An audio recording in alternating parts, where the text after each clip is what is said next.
Hey everyone, Frankie Day here. Okay guys, today's video will be video number 1 for my second entry for Clint, the MadModelers Go Home group build, featuring my 1/32 scale Hasegawa BF2 C Helldiver. Okay fellas, I've been at this pretty much all day yesterday. Oh, God only knows how many hours I got logged into it. I probably got about, off and on, maybe about 5 hours. And so the construction started by removing the parts from the sprues. And another thing about this kit, folks, it's very ancient. And the treatment of the plastic is very brittle. So if you guys got one of these in your stash, you'll probably see what I mean. This is the first release of the production of this model when it entered the modeling community. And believe me, as you can tell, it's Japanese plastic, because the Japanese plastic is very, is not as forgivable as United Kingdom's plastic and also United States plastic, where it's very pliable. You can bend before it snaps, but this stuff, it snaps like a dry twig. You got to watch yourself. So fortunately, I have not broken anything yet. Just a word of caution. The plastic resembles that of Heller kits. Their plastic is not very forgivable either. So it only has so much sponginess before it goes to its breaking point, and other than that, it's busted. So, just a word of caution. Okay guys, I got the fuselage together. The fuselage goes together quite well. This is the first time I've ever attacked this kit before. And my intentions were, when I first got this 44 years ago, to build it. So, it's about time I start building it. And thus far in the construction, I got the cockpit floor all assembled. The insert panel has been all assembled. I got the right World 1 motor painted and assembled. The fuselage has been joined together. What completes the fuselage will be the inverted fuselage belly pan that fits adjacent to the firewall all the way to the center section to the trailing edge of the wing. And also the cabin strut structure that fits in the middle of the fuselage. And also this little ring right here is called a wind deflector ring that fits underneath the fuselage. What it does is more or less gives it streamline, keeps it from less drag. Okay guys, we'll come over here, we'll zoom over here and I'll show you the progress that's been done on it. And we'll come back to me again to finish up the video, and I discuss what's on the next video. So hang loose fellas.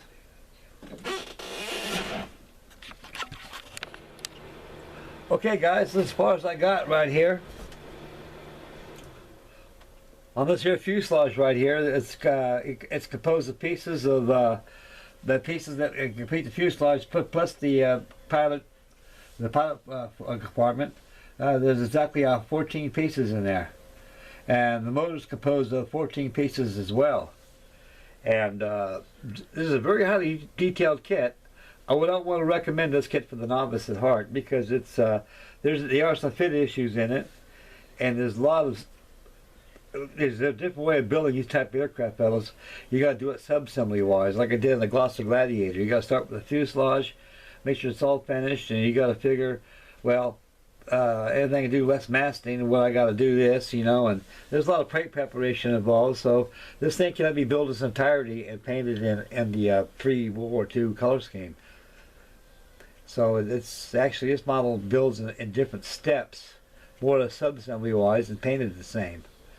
So a novice would not have the experience enough to do that. So although he might be able to put it together, but he won't be able to paint it the way like it's supposed to be painted, like it should be.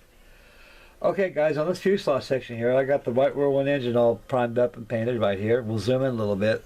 I'll do the best I can, folks, without putting this bad boy out of focus right here. Okay, that's good enough right there, I guess. There you be. Actually, this whole thing has been primed first. Once the motor has been assembled, it's all been primed. When the primer dried, I went ahead and airbrushed acrylic flat black on there, let it dry. I go ahead and dry brush some aluminum to refine the cylinder heads. Push rods all been painted black. Governor ring painted silver. You get the supercharger which fits behind the firewall, which is inside the fuselage. That's painted all aluminum. And that's composed itself of 10 parts right there. I think this engine is 100% complete. I got to put the exhaust baffles on back here, so that goes on later on before you close the fuselage. Now another thing too, fellas, in this kit in general is the cowling. Now the cowling is composed of two pieces, and I think I got another one here. I think I got another cowling here running by itself and off the trees, running wild, and I finally got it. This ain't too wild no more. This is the cowling. It fits across here, folks. It's supposed to fit like this first, then you join the other piece fits in the bottom. That's a trick to it, because that's one thing you really got to know, is when you put this on together, most people, I've done it one time before in a case like this, is glue the cowling in place so to its entirety, nice and strong, painted, ready, airbrush, finished, ready to go. It won't fit because it's smaller back here and wider here. So the best way to do this is that this thing has got to be treated differently. Once this thing has been glued together, the whole front of this motor has to be masked and has to be primed and finished and painted right there. That's going to be a job itself. That's one flaw of the design of this kit. They shouldn't have done that, but there's not too many of these kits available. I believe this is the only one of its type throughout the world. Now, I've seen a couple of 1/72 scale. I got two in my stash right now. I got one by Special Hobby, and I have another one by Merlin Models and Pegasus. And that's about all I have in that scales. The 1/72 scale was relatively very small. Anyway, getting back to this, folks, I went ahead and got the detail of the cockpit. I put seat belts in there made out of cardstock from the Gladiator kit. Made seat belts and everything, buckles, everything from cardstock too. I got the rudder bar in place. If I can maneuver just a little bit, folks.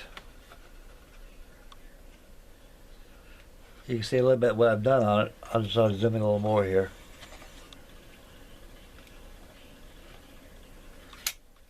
And this thing has been really put a neutral gray inside. I went ahead and gave it a coat of wash inside. Then I got the details. There's molded lingeries. They're tubular lingeries right inside the cockpit here. And this place in general right here is I went ahead and used telltale markers and did detail work in there. And I went ahead and gave it a coat of wash once it's all done. Fortunately, you won't be able to see very much of it. And once it's covered, so over here, folks, I got the let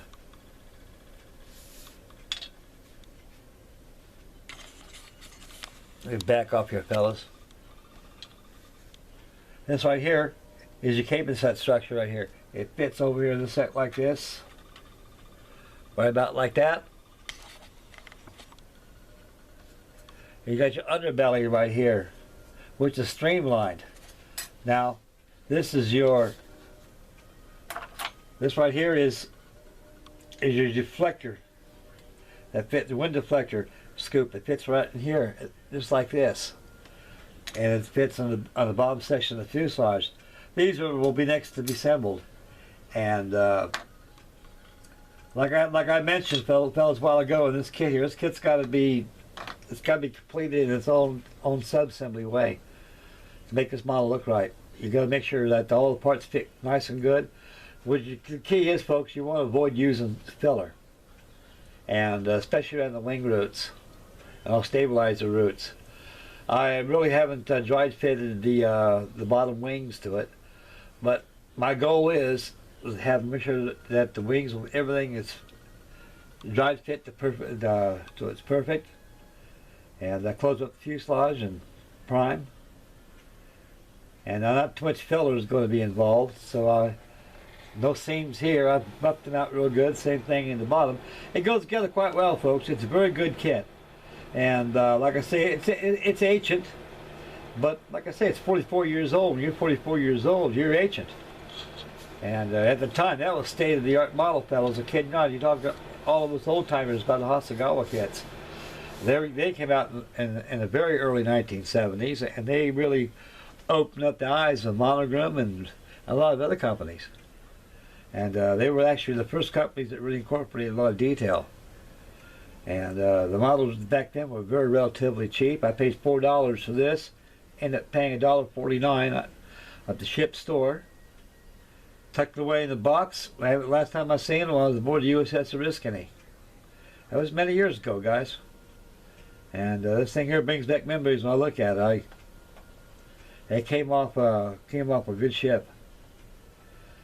Anyway, guys, that's about as far as I got on this right here. And next video on this will be the completion of the fuselage, and what goes goes.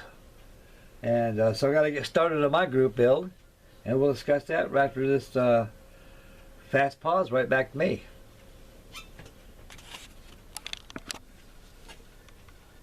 Okay, fellas. That concludes video number 1 on my second entry for Clint's the MadModelers Go Big Go Home group build. Okay, guys, I got the glossier going. I got the top wing all finished. I got it attached with this cable strut. It needs to be adjustments, needs to be done. Interplane struts need to be done on it. And I got a couple more parts to put on it. She's all done. I'll give her a couple good coats of crime on and do the rigging on it.